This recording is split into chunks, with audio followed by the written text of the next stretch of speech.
welcome to the ReWatcher. I'm your cult leader, Tom Pot, and I just watched Fantastic Four: Rise of the Silver Surfer. And before I go into it, why don't you give this video a like? Because of course, I'm going to say whether I like this film or not. It's apparently considered by many to be the best Fantastic Four film.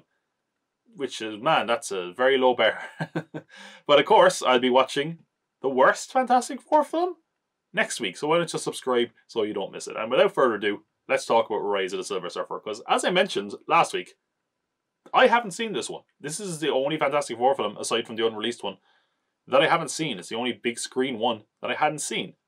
And the discourse I'd always heard around was, hey, it's better than the last one. And I suppose it is. It's that kind of improvement where it's such a minor improvement that you look at it and you're like, is it really that much better? Is it really better at all? I'm not entirely sure. I will say it's about an hour 32 minutes. That means after credits it's less than an hour and a half. I'm okay with that. And I think that's probably a mercy, like a mercy killing of the movie. I'm like, oh my god, thank god. Because the fact that it's short is probably my favourite thing about it. But speaking, let's not talk about the running time. Let's talk about the movie. And let's get into the plot. Because as I talked about last week, Fantastic Four from 2005 barely had a plot. It was like, this is a Fantastic Four. Okay, now what? Well, we need a villain. Okay, well, where's the villain? Doom. Okay, well, then just fight Doom. And by the time they got to that, it was at the end of the movie. Like, there was nothing in between there. They gave him the origin. They had nothing to do. They just kind of milled around for a while. And then they fought Doom. This time, the plot is better because, you know, well, there's a plot for one. That's how it's better. And we pick up where we ended off last time, which is that Reed and Sue are getting married. And wouldn't you know it, at their wedding, who shows up but the Silver Surfer? That guy. I hate when that happens. I hate when he just shows up to your wedding uninvited, you know. Oh, is this anyone's +1? Oh, that goddamn Silver Surfer. He shows up uninvited. And, well, I mean, I'll be honest. The more egregious thing isn't that he showed up uninvited. It's that when he shows up somewhere, 8 days later, the planet is dead. Which is what Reed Richards discovers.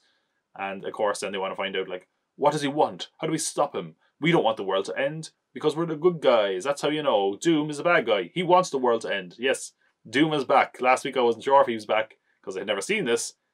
He's in it. He's in it a lot. He probably shouldn't be in it at all, in my opinion.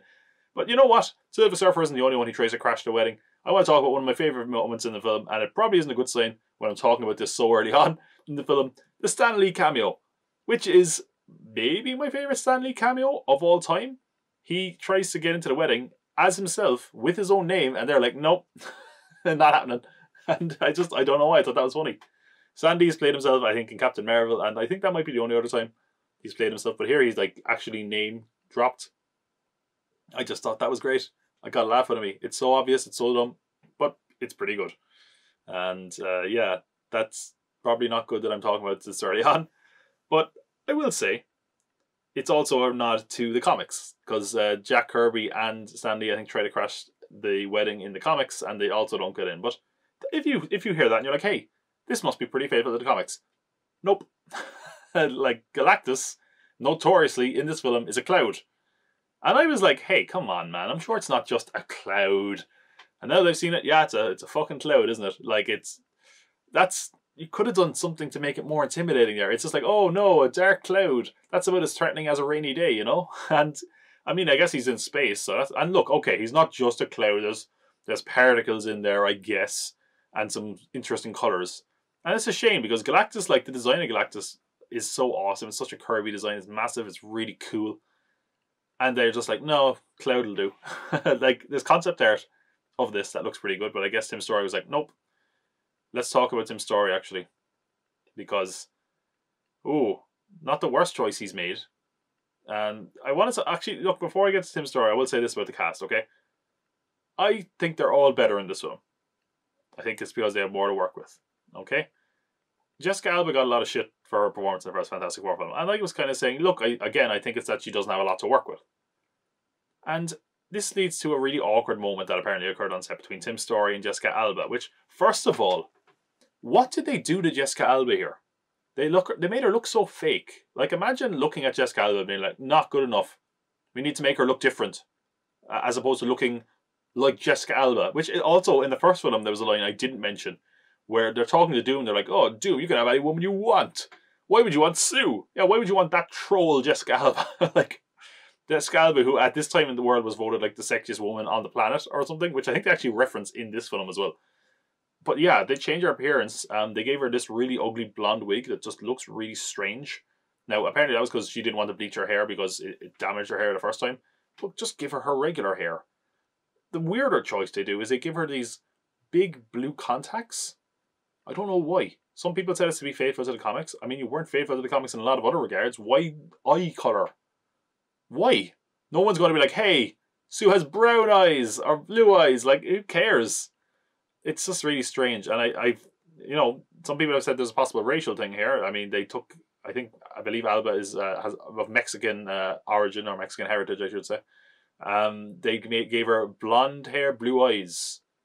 Well, that's very Aryan, isn't it? But anyway, even more awkward is this run-in we had on set with Tim Story and Jessica Alba, where she went to him in earnest, seemingly, and said, look, a lot of people didn't like my performance. You know, what do you think it is? And she was getting ready to do a big emotional scene.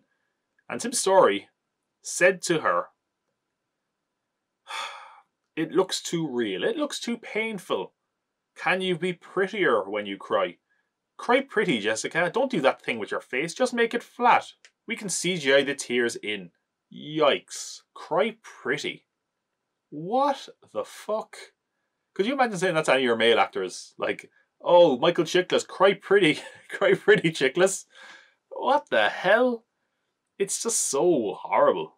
And apparently this film nearly made her want to quit acting. I'm not surprised. That's a horrible thing to say to anyone, but especially to a woman, like, on set. Like, cry pretty. Oh, you have to look pretty when you cry. You can't emote.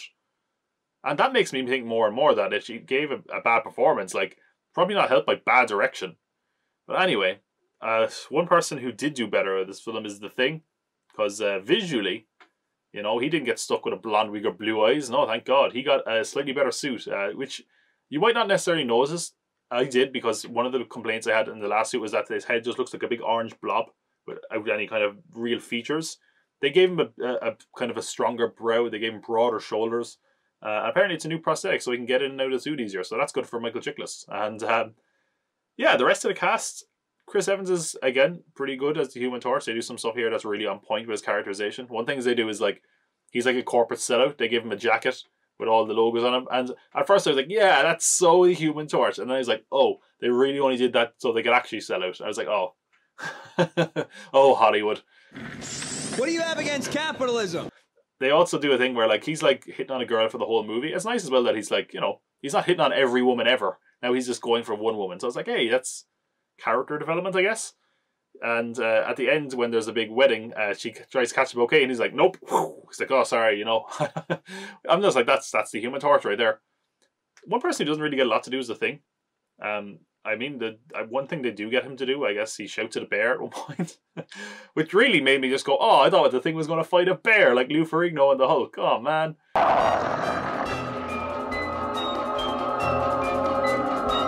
Yeah, that's right. Keep running, boo-boo.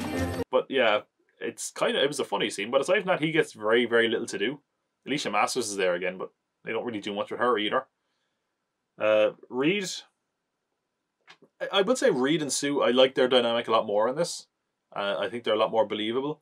But as for what he does, I mean, they do a few shots with him and his superpowers, I guess. Like, he has a bachelor party and he's on the dance floor. Really weird scene. Like, his body, his limbs are just flying all over the place. I'm like, that's not good dancing. That's just kind of weird. If I saw that like at a nightclub, I'd be like, okay, that's cool, like, powers and all, but like, ugh, what the hell? And also, like, it also makes no sense. Like, do his clothes just stretch, I guess? They must, because otherwise, in real life, I guess they all fix their clothes in this somehow. And also they give him another really weird power. Like, at one point he's texting and his fingers are all weirdly rubbery. He has like weird rubber thumbs. I'm like, stop that! That's disgusting. Yeah, very odd. Actually, one thing I want to say, right? They make it like clear at one point in some of the other films that, like, he can mold his face. I think it might be a plot point in the next Fantastic Four film as well, that he can mold his face to change it. He should do that a lot more. I don't know why he doesn't, but anyway. As for the rest of the powers, yeah, there's nothing too major or impressive as far as the powers compared to the last film. But they do have an interesting dynamic in that after coming in contact with the Silver Surfer, Johnny is able to swap people's powers. It's dumb. It's fun though. It leads to some good moments. And they do actually put it into the plot quite a bit. So to be fair, there was some thought put into that overall. What else can I say? Oh, well, I want to say the kind of fallout of him dancing with all these women on the dance floor during his bachelor party is Sue Storm sees him. And I'm so glad. I gotta give the movie props here. I was so worried when I saw this. I was like, oh my god, we're going to have like the awkward, stupid romance angle where it's like, oh, you were dancing with other women. Do you not find me attractive? Oh, how dare you. Slap, the wedding's off. Oh. I was like, no. It brushes over that in like 2 minutes. It's like, oh, it's cool, I get it. I did this off on my bachelor party. I'm like, oh, that's perfect. Well done, movie. Well done. I also want to give it a well done, a bit of a round of applause, a pat on the back for bringing us Andre Braugher, who plays General. Don't remember his name. I was going to try. I don't know. Raymond Holt. Hot damn! Velvet Thunder. No. But he's the General. He's kind of a foil to Reed. You know, I actually quite like him. There's one really good scene with Reed where they're kind of getting ready to do something, and he's like, "Oh, you know, you take orders from me because you were a loser in high school." Ha ha ha. And like, then Reed is like, "Oh, well, I was a loser in high school. Well, I'm not going to do anything you tell me. I'm in power now, buddy." Ha! I'm like, "Hey, Reed got some balls." Really, you just know like that was the screenwriter who was like a writer nerd in high school, and they were like, "Oh, you're just a loser," and he's like, "Oh, well, now I'm writing $1 million movies. Who's a loser now?" Ha ha ha. Doom is back, and Silver Surfer is in the film, of course. This is Rise of the Silver Surfer. I guess he is risen for what would have been a spin-off film that never happened. But yeah, so like Silver Surfer being here, he's giving off cosmic energy, as I mentioned. That's what leads to all their powers being able to swap. But also that cosmic energy wakes up Doom and Latveria, that he can get out, that he's like unfrozen. I don't know why. I mean, if it did that, I would assume that would have lots of effects on other things, but never mind. They don't know what to do with Doom in this film at all. From a plot point to a design perspective to what. So like, when we saw the last film, right, I said it was really strange they made a big deal of his skin turning metal. And his face turning metal. And then just threw a mask on him anyway. Like, I assumed they were going to turn his face into kind of like a jagged metal thing that made him look like the Doctor Doom from the comics. But they just put a mask on him. Here, straight away once he wakes up, he cuts off the mask. So I'm like, oh, are we going to get it? He's going to be, you know, all deformed. He's going to have a metal face. A metal face. No, he's not. Well, he is, but they're not going to show you that. Apparently, Fox saw the makeup and was like, this looks terrible. And because of that, they gave him like a cowl and covered him up. And it's weird. Like, the makeup looked bad, so why did you take the mask off him at all? And then Silver Surfer uses powers on him, so he no longer looks metal. He just looks like Julie McMahon. Okay, why? And then by the end of the film, he puts the mask on again anyway, which is just, they don't know what to do with Doom in here. He doesn't need to be here. Not every Fantastic Four film needs Doctor Doom. And if you'd taken him out, you probably would have had time to focus on like Silver Surfer and maybe even a proper Galactus instead of making him a cloud. But anyway, so the Silver Surfer is around. We have a pretty decent scene after the wedding, actually, where Johnny Storm chases him. Pretty cool scene. They've made the Silver Surfer out to be a bit of a badass. And again, you can't fault them there. Silver Surfer is pretty cool overall. There's some lame stuff that I'll get to about him in a sec. But the motion capture performance, you know, played by Doug Jones, who of course was the pale man in Pan's Labyrinth.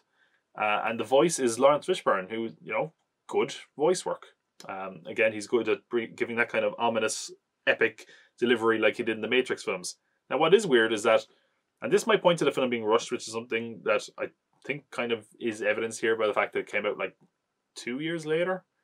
They apparently didn't know, like, well into production, whether Silver Surfer was going to talk or not. That's probably something you should have figured out pretty early on. Like, I guess they just had to write his dialogue on the fly.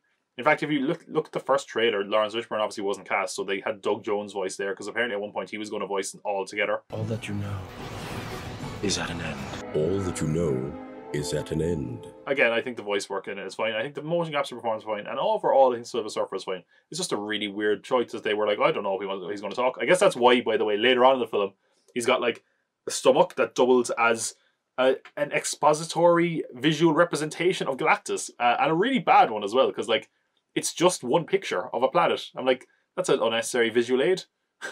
you couldn't have anything more exciting on your stomach? And then I'm like, what is that for? What, like, before you met Galactus, what could you do with that? Can you mold your body into anything? Is that a thing your whole race can do? I don't know. So yeah, actually, speaking of his race, he serves Galactus, you know, to save his planet and save the one he loves. So that's fine. I do think the effects on Silver Surfer look pretty good, and there's some cool things where he kind of sinks through his board and all that kind of thing, which are very good.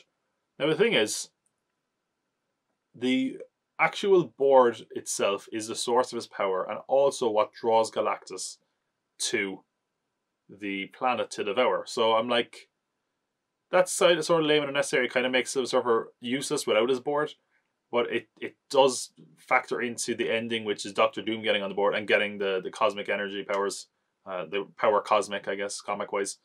But again, it's kind of pointless. But anyway, we have the scene where their powers actually do swap, and again, this is where it feels like sort of disconnected from the regular rest of the film. I think that was a big deal in the trailers, where it was like, oh my god, the Human Torch is the thing, and the thing is a Human Torch. What is going on? So basically, Johnny touches Sue. They tap off each other. He goes invisible. She goes on fire. And of course, we get the patented creepy shots of Jessica Alba. And if you thought it was bad last time with her in her underwear, this time she's totally naked, surrounded by the crowd. Someone's got a weird fetish, man. And then even Jessica Alba's character is like, why does this keep happening to me? Creepy executives, unfortunately. It's just really weird. Like, she went from being in her underwear to being naked. I'm like, if they made a third film, it would have to be R-rated with the trajectory this is going. It also leads to kind of a cruel moment. The director was concerned this would be cruel, and yeah, it kind of is. Like, the Thing, who of course, his big arc in most of the comics is that he's like, oh, I wish I could just be myself again and not be this. He touches off Johnny and becomes Michael Chiklis. He's Ben Grimm again for all of 2 seconds, and then he's back to the Thing. I'm like, oh. You could have just been like, hey, you know, I'm in trouble anyway. I'll just leave him be himself for a while. That would have been nice, but no. You could have gone back to Debbie, that horrible woman. Yeah, it's strange. So obviously they're concerned that they're swapping powers, and they've noticed that in London is where there's another dose of this energy where the Silver Surfer is likely going to show up, and they saved the London Eye. Thank God. It's very strange. Like, I didn't think this was a very good scene because I don't like. Oh no, I know there's people on the London Eye, but like, who cares? It's like they could have done more here as opposed to like having a big action scene instead of it just being like, oh, they're saving a landmark. Thank God. And the big kind of thing here is that Johnny kind of starts becoming a liability because of this, and they tried to like save the London Eye. Johnny taps off Reed by accident, and because of that, of course, he becomes stretchy, leading to it. He never really does anything with Reed's powers, but he just looks terrifying. He becomes like a weird flabby pool on the ground, which is like, ugh. Oh my god, what's wrong with your face? But Reed, of course, becomes a Human Torch, which is cool. One cool moment that I liked here, and again, it shows Reed's intelligence, and that why he should be the leader of the Fantastic Four, is that he kind of realized what to do, and straight away he welded the wheel using the heat. I'm like, that's pretty cool. Well done. And in doing this, they come back to the military base. They're like, oh, we don't know anything. We're running out of time, General. And at this moment, who walks in with a shit-eating grin on his face? It's Julian McMahon. It's Victor Von Doom. Sorry, it's just he just looks like Julian McMahon now. Which of course they're like, what? Do you know who this is? Whoa. And he's like, I've invited him here. He's had contact with the Silver Surfer, which he did. He tracked him down. That's what led to him, as I mentioned, becoming regular again. And so because of that, he's part of the team. I wonder if he's going to be a villain again. What do you think? So that's kind of where they join forces. I thought they'd do more with that. They don't really. But they do come up with a plan to separate the Silver Surfer from his board, because, of course, then they can, you know, have him be depowered. And later on, of course, they're like, if we get rid of the board, Galactus won't come here. So they're in the forest. Wouldn't you know? Of course, it's a Fox superhero film because it's in a forest. I looked up IMDb trivia and I was like, this is the same forest from the first 3 X-Men films. I'm like, yeah, no shit. For some reason, this era of Fox superhero films, they were like, put them in the forest. Someone must have been like, this is a great cost-saving measure. I don't know what, but it's really strange. It was really obvious. First thing that clicked in my head. There's not really like a cool action scene here or anything. I did like the moment. There's a moment where Silver Surfer like swallows a missile with his board. But aside from that, it's just not very interesting. They do make Doom out to be such a sniveling bitch as well, which I'm like, oh, come on, man. That's Dr. Doom. He should be a real badass. But anyway, they managed to get the board and the Silver Surfer separated, and they go back to military-based Fantastic Four kind of confined to a chamber, I guess, for whatever reason. Who cares? And this is the moment where we get the storytelling stomach, and then Doom. Wouldn't you know it? It turns out he's still a bad guy. I'm shocked. And you know who else is shocked? Everyone in the room when he uses his Doctor Doom powers, and then he jumps on the board and puts back on his mask for some reason. And then the only different visually is that he's like wearing a lot more black clothes, and I guess he's slightly more silvery because he's the Silver Surfer now. He's got the power cosmic, and he kills Andre Brower in a weirdly graphic way. I think I'm not even sure how to describe what he does here. He like shoots him, and it's like I don't like he doesn't he doesn't tear him apart. It's just like it looks almost like he was made out of Lego bricks and he just smashed half the Lego bricks in half. It just looked really strange. I was like, huh. But I do think, yeah, this leads to actually a very cool scene with the Fantastic Four, with the Fantastic Hair and the Silver Surfer, who of course is now depowered without his board, chase after Doom around China, damaging the wall, by the way. Well done. Now the Mongols are going to get in, you fools. There's like a chase scene that he's using all his powers. It's cool seeing Doom use all his different powers as a surfer. It's a good scene. It's one of the better action scenes in the movie. But of course, this is leading us into our finale in Shanghai. Everyone against Doctor Doom. Dr. Doom throws a spear intended for the Silver Surfer. Sue Storm jumps in the way and gets a spear through the heart, seemingly dead. Dun dun dun. Oh, and she'll survive. Don't worry. Well, you know they didn't have to. They could have killed her off. There was never going to be another Fantastic Four film. So this is where the power swapping dynamic kind of pays off. Johnny taps off every member of the Fantastic Four, and now he has every power. He's kind of like a Super Skrull. I don't know if that was what they were going for, but either way, he is now able to fight Doom kind of super powered up, which is cool. It leads to a decent enough finale, better than the last finale certainly. It's very comic booky. I will give it in that defense, or in its defense.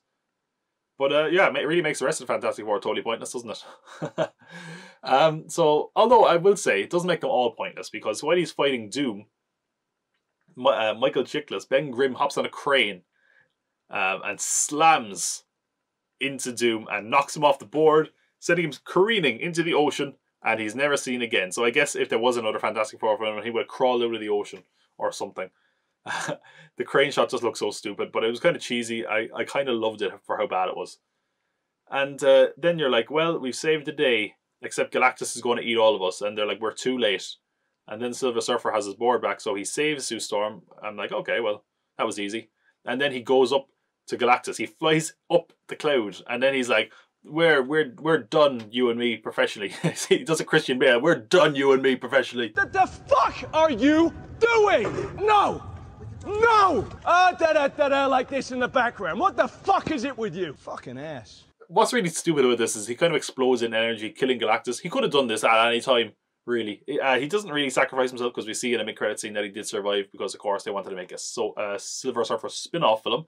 Not an easy sentence to say. But yeah, not a very exciting ending to your movie. But I did think it was a decent finale. But I suppose the real ending is that they're in Japan, Sue and the rest of the Fantastic Four. And also, you know, Kerry Washington is there again now. And they actually get married in Japan. There's probably some cultural appropriation going on here. But it was 2007. It was a simpler time where you could put Jessica Alba in a kimono. But I mean, look, they did a lot of stuff to Jessica Alba visually, so a kimono is probably not the worst thing, to be honest. And then we have that moment, as I said, where Johnny Storm burns the bouquet, and they hop in the Fantastic car, and they start off on their next mission, and they put the number 4 in the sky, like that classic moment from the 2 years before, where they put the Fantastic Four logo in the sky. And that is the rise of the Silver Surfer. Well, it's a better film. Certainly. Is it a good film? No, not really. I actually will say, and this is probably the most damning thing I can say about the film. And it's not something I intended. It's not something actively about the film. I watched this a couple of days ago, maybe like less than a week ago. And when I sat down to record this, I could not really remember the film. And I have a good memory, but I had to watch through clips of this film again to jog my memory. And that is a pretty big indictment on the film. Like I said, the story, of course, is better in that there's more of a story. The characters, I like the Reed-Sue dynamic. I think that generally their characterization of a lot of these characters is good. I actually want to talk, one of my favourite scenes in the whole, actually, 2 of my favourite scenes in the film involve Johnny Storm. And they're not like a big action moment. I like how They kind of explore the Thing Human Torch dynamic in a scene, and they actually, you know, they're kind of friends better than they were at least. So that's nice. But my favourite scene maybe in the whole film is before the wedding. There's a scene with Sue Storm and Johnny Storm just chatting, and it's in that moment where I was like, oh yeah, they are meant to be siblings. And this is the only moment in the whole film series where they feel like it. And it's just a very nice scene. And I was like, man, if they had more stuff like this film could have worked.